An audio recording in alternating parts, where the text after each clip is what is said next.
Ik ga geen twee gedichten doen. Ik geef de helft van mijn tijd aan Somaya John Ramesh. Ik hoop dat het past binnen jullie programma.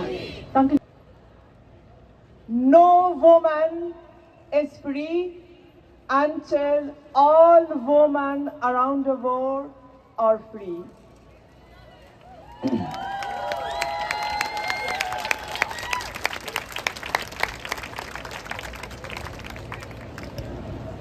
I was not yet born when mother wrapped our country into her bundle and abandoned her own self, so that my novel would not be tied to the rope of war.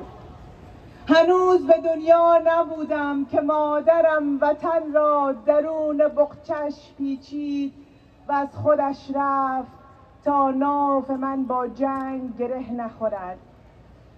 But our nightly meals become the hourly news of the war.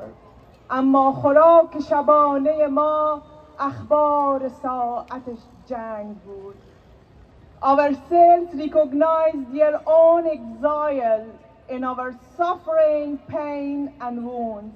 و سلول های ما غربت خود را فهمیده بودند با دردها، زخمها و رنجها. We have never traveled before, but at the age 9 I learned the absurdity of geography. ما هیچ جایی سفر نکرده بودیم. در 9 سالگی فهمیدم جغرافیا مزخرف است.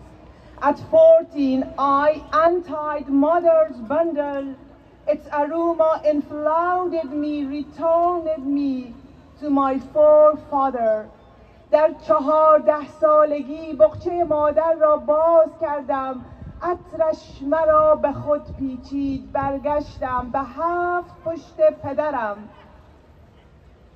Now, my country is not just the news of the war. حالا افغانستان دیگر اخبار ساعت جنگ نیست. It's the madness of geography that crossed through my veins. It's two-edged bullet, wet and dead. افغانستان دیگر جغرافیای جنگ نیست، جنون جغرافیاست. در رگهایم با لبه تیغی با 2 پهلو، مرگ and مرگ. Thank you everyone. تشکر از همه و برای یک بار دیگه نام کار آزادی، نان کار آزادی، زن زندگی آزادی. No to Taliban. Thank you.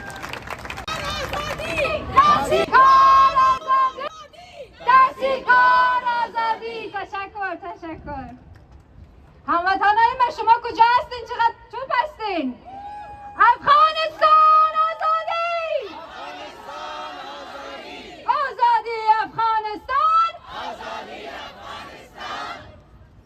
Ja, de Taliban dachten dat ze de stem van onze vrouwen konden uitwissen. Ze hadden het echt goed mis. Vandaag laten wij hun stemmen rechtstreeks aan de wereld horen.